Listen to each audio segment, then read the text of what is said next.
Hello Hello， 胖妮儿来喽！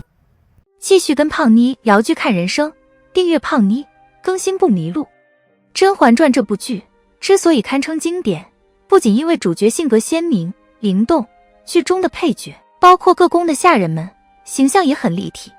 像佩儿，她人格分裂的背后隐藏的是审时度势的生存法则，而花穗，她被主求荣的背后则深藏着身为弱者的无奈与悲怆。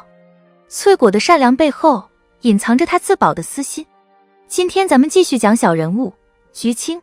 甄嬛在入宫之初送给安令荣的菊青，因为曾被甄嬛评价为敦厚妥当，加之最后被毒死，所以大家很容易认为她是一个憨直的傻姑娘，进了延禧宫只有任人宰割的份儿。然而当胖妮几次重温《甄嬛传》之后，对此产生了不同的看法。甄嬛承宠前，碎玉轩除了流珠和浣碧之外，还有3位宫女伺候，分别是锦汐、佩儿和菊青。锦汐是宫中的老人了，本事了得，自不必说。作为一宫长侍宫女，甄嬛也不可能把锦汐送人。而在佩儿和菊青之间，为什么甄嬛会毫不犹豫的选择送安令荣菊青，而不是佩儿呢？这是因为甄嬛长了一双善于识人的慧眼。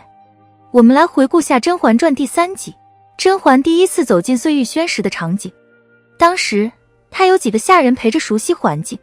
太监队伍这边一直是康禄海在介绍宫中陈设，小印子和小盒子作为康禄海的徒弟不敢发一言，就算有些功夫在身上的小允子也始终佝偻后背，低着头静默无声。宫女队伍这边本应由长侍宫女锦汐来引着小主，佩儿却不停插话向甄嬛介绍桂花树，而菊青则守规矩不冒尖出头。在甄嬛看来，初入宫的安令荣家世寒微，胆子又小，很难管教像佩儿这样个性张扬、见风使舵的奴才。将菊青送给安令荣，不仅因为菊青憨厚老实，更在妥当2字。妥当体现在忠心护主、恪尽职守，妥当自然也不可能是傻白甜，而是心中有数，言行有度。安令荣最初应该是不讨厌菊青的，否则也不会把换被子这样的贴身私密的工作交给菊青来做。也正是因为安令荣的不讨厌，使宝娟感受到了菊青带给自己的威胁。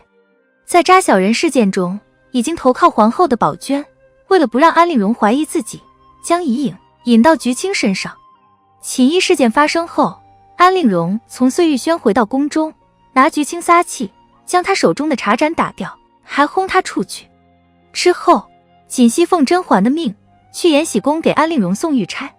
从安令荣屋里出来之后，他看到菊青在哭。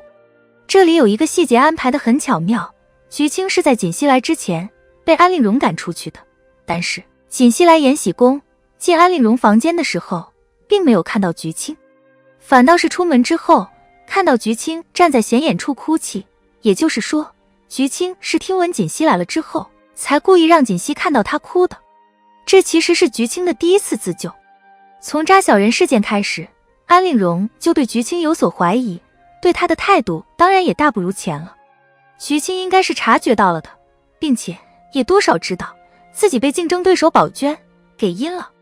因为宝娟太过阴险狡诈，菊青并不想招惹她，她能想到的第一条出路是躲。然而没有家世、缺少人脉的她，远不像当初的康禄海师徒那样能替自己另谋出路。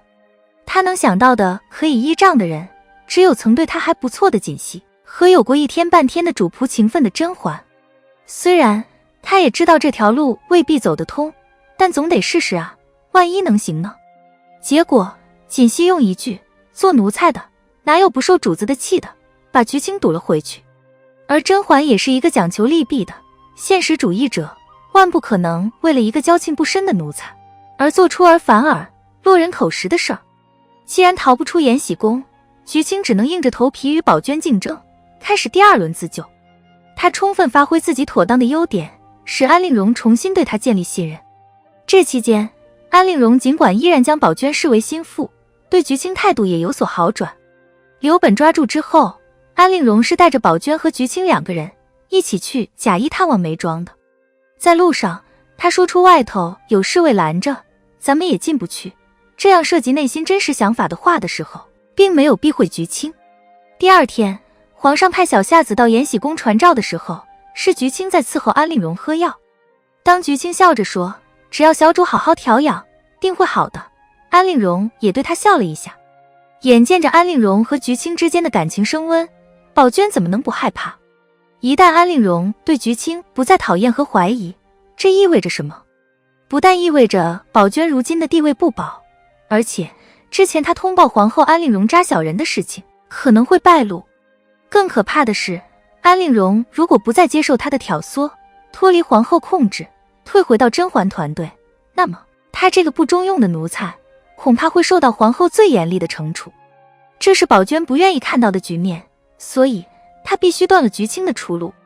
宝娟这个人头脑相当清晰，她知道自己与菊青相比，最大的优点就是聪明机敏。安令荣刚入宫的时候，宝娟依靠聪明机敏，帮他在夏冬春面前解围。安令荣在低谷期的时候，宝娟依然依靠聪明机敏去宽慰他，引导他，激励他。扎小人事件中，在挨了安令荣一巴掌的情况下，他还是依靠聪明机敏为自己解套，把脏水泼给了无辜的菊青。但是聪明机敏的事情做多了，生性多疑的安令荣也容易对他起提防之心。而菊青呢，从长相到行为处事都透着憨厚妥当，这也是菊青第二轮自救能够取得初步成果的原因。基于这种情况，宝娟有意装傻了一次，她把伴着马尿的香灰撒到了富察贵人居所的墙根处，还有意让安令荣发现。宝娟的这一招真是太绝了。第一，她这种行为透着傻气，一个平日里很精明的人，因为想要替主子出气，连这么傻的招都愿意用，多感人啊！菊青的憨厚是对每个人都憨厚，而宝娟则只愿意对安令荣憨厚，这不就是传说中的忠仆吗？第二，安令荣扎小人这件事曾被皇后痛批，这样上不得台面的举动，她更不敢对甄嬛和眉庄提及。当她跪在皇后脚下，说自己一时糊涂的时候，连她自己都看不起自己。现在宝娟愿意为了她而做出与扎小人相似的举动，她曾经荒谬的行为在宝娟这里得到理解、认同、支持，甚至是效仿。在宝娟面前，她能做自己。第三，如果安令荣对宝娟有忌惮，那么最忌惮的就是宝娟聪明，自己不好拿捏。现在宝娟把拌马尿、撒香灰这么大个把柄递到安令荣手里了，从此以后他再也不担心控制不住宝娟。基于这三点，安令荣对宝娟撒香灰这个愚蠢的举动给予极大的肯定和赞许。从结果上来看，宝娟这一把香灰撒得值。从那以后，安令荣视宝娟为知己。甄嬛父亲被贬时，他连自己心中那种既可怜甄嬛又觉得欣慰的复杂感情都愿意与宝娟分享。也是从那之后，菊青再也没出现过。直到熹妃回宫之后，听闻她的死讯，在紫禁城中，前朝有前朝的风云，后宫有后宫的布局，主子有主子们的谋算，下人也有下人们的争斗。其实相比于花穗、茯苓这样纯粹的炮灰，菊青在逆境中懂得用不同方式实行2次自救，她的段位并不低。